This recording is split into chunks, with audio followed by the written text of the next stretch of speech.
Hi and welcome back. Today I have The Last Starfighter by Alan Dean Foster. This is based on the screenplay by Jonathan Betchewell. This one that I have here is published by Target Books in the UK. However, I believe it was published by Berkeley in the US. The film was directed by Nick Castle, the same Nick Castle who played the Shape in the Halloween movies. This is another movie that's up there for escapism along with Joe Dante's Explorers. It was a retreat from reality when I was around about 11 years old. Also, being a hopelessly addicted gamer at the time, this movie obviously had a certain appeal. I'm going to assume throughout this review that you have all seen this movie. If you have not, I have provided a link to the full movie that's currently on YouTube for those that have not. So a little bit of background on the movie. This is one of the first movies, or the first movie, to use computer-generated imagery instead of miniature models for the spaceships. They used a Cray supercomputer, which took a few weeks for it to produce the effects, and at an estimated half the price of using scale model effects. So this, as we know, would become a sign of the things to come when all spaceship effect shots were to become CGI. The last movie I can think of which used miniatures was probably either Event Horizon or Starship Troopers, come to think of it. And they must have been late 90s, I would say. So The Last Starfighter was filmed in under 40 weeks. It has echoes of Orson Scott Card's Ender's Game and another unknown book which was released in the same year called Arcade by Robert Max. Arcade was a gripping read for me when I first read it, some 25 years ago I think it was now. It managed to capture the sort of parental paranoia around video games as well, which is now probably only becoming apparent of the damage that they can do long term to young minds. Something of a reboot of this movie is called Armada by Ernest Cline, who spectacularly served up a turkey of a book hot on the heels of after his enjoyable first book, Ready Player One. When I first heard of Armada, I thought it was going to be a clever sequel to The Last Starfighter. Instead, we got a shameless rip-off stuffed with 80s references, but this time lacking the context and background of what we got in Ready Player One.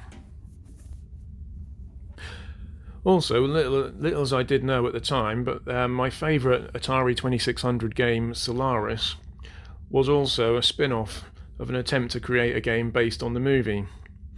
There is also available online somewhere a replica of the actual game seen in the movie, which is available to download on PC. So I'll go through some of the differences between the book and the film. To start, Alan Dean Foster manages to expand upon the trailer park residences from the outset, expanding on the setting of the movie and give us a feel of what it is like to live in the trailer park. The tensions between Alex and his mother, Jane, over his dreams of going to university and proving himself are expanded upon through dialogue. The argument between Alex and his girlfriend, Maggie, after winning the arcade game also feels more natural in the book. From what I can make out, most of the dialogue appears to be the same as what it is in the script, aside from a few minor sort of changes. The book does better explain the threat that the planet Rylos faces, and why, for example, why a Rylan is no longer fit to fight the Kodan Empire. We also get a more detailed description of the terrain of the planet Rylos during Alex's star car journey than what we actually see in the movie.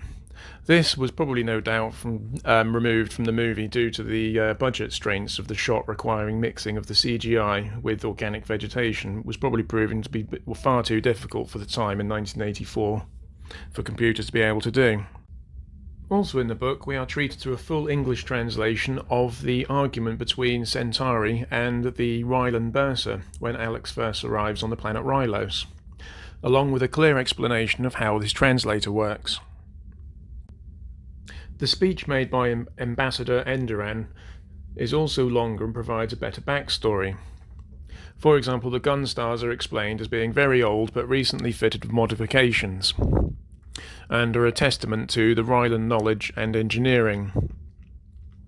And also, consequently, Zur's transmission and subsequent conversation with Enderan is also expanded, hinting on a richer backstory than what we actually get in the movie. We are also treated to an explanation of the Star League's stagnation over thousands of years under the protection of the Frontier Grid Shield. The politics of the Zurian cult are also logically covered better in this book than what they are in the screenplay of the movie. Also, the Ryland spy torture scene was more graphic in the book. In fact, all deaths in this book have slightly more added violent detail. The Star League spy death differs in the being more gorier and quicker, than with his head being crushed, rather than the skull laser slowly turning his head into a melted candle that we see in the film. Despite the goriness of the former, I think the latter is probably more disturbing had it have been shown in its entirety. Alan Dean Foster appeared to have the final script to work with when he was writing the book, bar a couple of minor beta unit scenes and lines which are absent from the book. The scenes featuring Beta, the robot left behind on Earth as a decoy whilst Alex is fighting the Kodan, are not featured as heavily in the book. Rather, the rather shocking scene of Beta's transformation into Alex is skipped over, which is a pity, and perhaps this was one of the late additions to which the movie added, which Alan Dean Foster didn't have. Due to some favourable test audience reactions, the extra Beta unit scenes were filmed at a later date, and hence why the Beta unit haircut in the film differs slightly. In fact, it's actually a wig. And also we are treated to the full name of the Beta unit, which is given as an Ormex brain scan regenerated simulacrum, in case you're interested. There is also some amusing expanded dialogue between Beta and Alex during their first face-to-face meeting in the bedroom. There are also 2 saboteur explosions in the book, one in the war room and the other at a power generator shown elsewhere, or shown off-screen in the film, as opposed to the only one explosion shown in the movie. And whilst the movie reveals who the saboteur is, the book does not.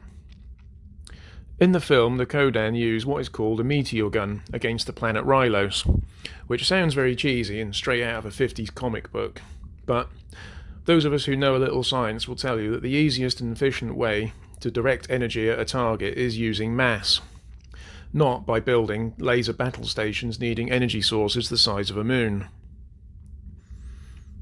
The Zandozan assassin that we see later on in the film also uses its feet to fire its pistol at Centauri in the book after it had been shot, instead of telepathically using its severed arm. It is also revealed in the book that the Beta units have concealed explosives within inside them, and it used it to destroy the Zandozan ship during the climax of the movie, rather than have the audience believe that it takes just merely crashing a pickup truck into the ship to destroy it. Instead, it requires some sort of explosives as well.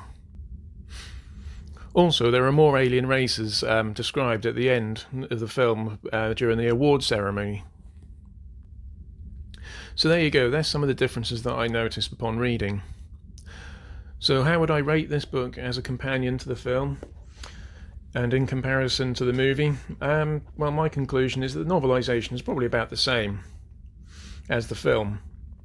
This book, despite some backstory and detail, does feel a little bit by numbers screenplay adaptation.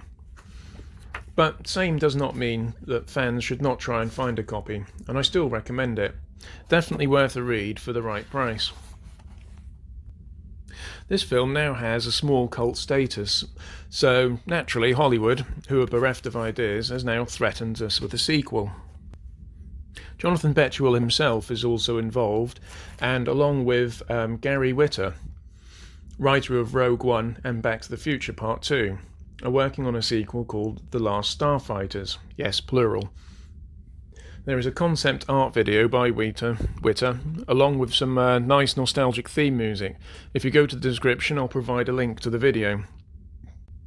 Sadly, I think Ernest Cline's book, Armada, will have taken much of the thunder away from this movie, and perhaps from the sequel.